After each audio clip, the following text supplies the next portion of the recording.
ఏడాదికి 365 రోజులుంటాయి.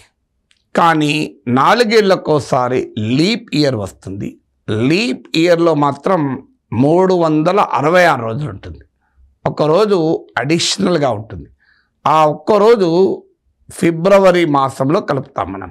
ఇప్పుడు మనం అమలు చేస్తున్న క్యాలెండర్లో ఫిబ్రవరి ఆ ఒక్క లీప్ ఇయర్లో మాత్రం, ఇప్పుడు 2024 లీప్ ఇయర్ కనుక ఫిబ్రవరి 29 కూడా మనకు వచ్చింది. సాధారణంగా ఫిబ్రవరి స్మాలెస్ట్ మంత్, అది 28 రోజులు మాత్రమే ఉంటుంది. లీప్ ఇయర్లో మాత్రం 29 రోజులు ఉంటుంది. సో దీని వెనకాల కారణం ఏమైనా ఉందా? అసలు సంవత్సరానికి 365 రోజులు కరెక్టా? 366 రోజులు కరెక్టా? 4 ఏళ్లకోసారి 366 రోజులు ఎందుకు ఉంటాయి? ప్రతి 4 ఏళ్లకోసారి ఖచ్చితంగా ఇలా ఉంటుందా? ఎప్పుడైనా 4 ఏళ్లకోసారి కూడా లీప్ ఇయర్ ఉండకుండా ఉంటుందా? సో ఇదే వెరీ ఇంట్రెస్టింగ్ స్టోరీ. అసలు లీప్ ఇయర్ హిస్టరీ ఏంటి? లీప్ ఇయర్ను ఎందుకు అబ్జర్వ్ చేస్తున్నాము? లీప్ ఇయర్ అబ్జర్వేషన్ అనేది ఎప్పటి నుంచి మొదలైంది? ఈ హిస్టరీని మనం ఈ వీడియోలో చూద్దాం. లీప్ ఇయర్ అంటే ఏమిటి?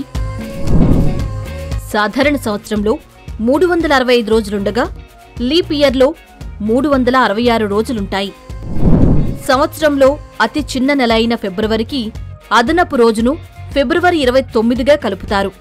అలా 2024 ఫిబ్రవరిలో ఈసారి అదనంగా ఒకరోజు ఫిబ్రవరి 29 ఉంది కాబట్టి లీప్ సంవత్సరం. లీప్ ఇయర్ను ఎందుకు ప్రవేశపెట్టారు? సౌర క్యాలెండర్లో సూర్యుని చుట్టూ భూమి చేసే ఒక రౌండ్ను ఒక సంవత్సరం ప్రతిబింబిస్తుంది.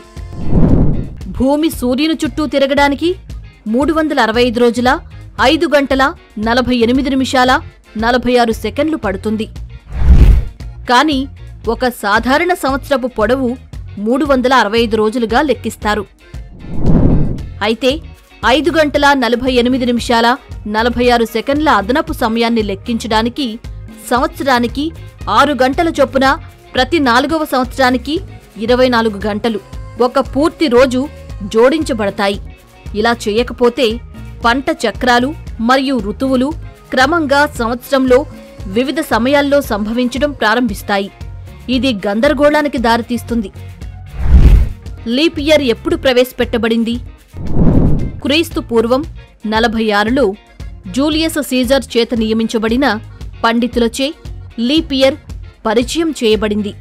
క్రీస్తు శకం 12 నుండి మరింత ఖచ్చితంగా నిర్ధారించడమైంది. రాయల్ మ్యూజియం వారి గ్రీన్విచ్ వెబ్సైట్ ప్రకారం జూలియన్ క్యాలెండర్ సాధారణంగా 365 రోజుల నిడివి ఉన్న సంవత్సరాన్ని కలిగి ఉంది. ప్రతి 4 సంవత్సరాలకు ఒకసారి 366వ రోజు జోడించబడుతుంది. ఇస్లామిక్ క్యాలెండర్ అల్ హిజ్రా లీప్ సంవత్సరాల్లో 12వ నెల జుల్ హిజ్జాకు అదనంగా ఒక రోజు జోడించబడుతుంది. ఈ పద్ధతి కూడా ఖచ్చితమైనది కాదు.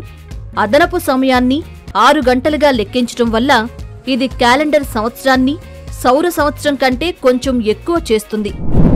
అందువలన 16వ శతాబ్దంలో అప్పటి వరకు క్యాలెండర్ సంవత్సరాల్లో 10 అదనపు రోజులు పేరుకుపోయాయని గమనించారు. పోపు 13వ గ్రెగరీ 1582లో క్యాలెండర్ నుండి 10 రోజులను తొలగించి అక్టోబర్ 4 తర్వాత మరుసటి రోజు అక్టోబర్ 15గా ప్రకటించి నష్టాన్ని పరిహరించారు. దీనికోసం ఎంచుకున్న సంవత్సరాలు క్రీస్తు శకం 00తో ముగిశాయి. అలా 00తో ముగిసే అన్ని సంవత్సరాల నుండి లీప్ ఇయర్ను వదిలేయడం మళ్లీ ఈ లెక్కను తారుమారు చేస్తుంది. చివరగా గ్రెగోరియన్ క్యాలెండర్లో 400తో విభజించబడిన 00 సంవత్సరాలు లీప్ సంవత్సరాలుగా ముగిశాయి.